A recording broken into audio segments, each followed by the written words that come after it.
2 voleurs se sont enfuis avec 10 millions de dollars, jetant l'argent hors de l'avion. Ils ont fait un signe amical aux caméras. Ils ont sauté de l'avion en piqué. Les voleurs ont saisi la corde attachée à l'argent. Ils ont coupé la corde après. Les billets ont immédiatement jailli dans le ciel.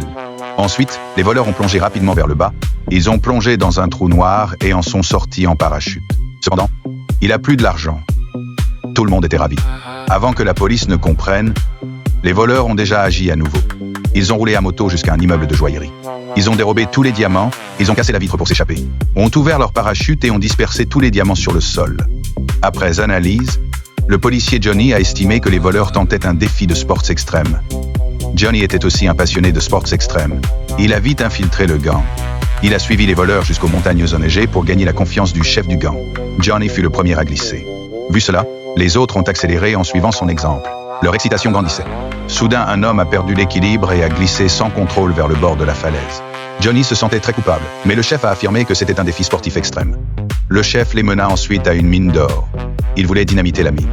Johnny n'a pas eu d'autre choix que de révéler son identité de policier et a tenté de les arrêter. Cependant, le chef a appuyé sur le bouton.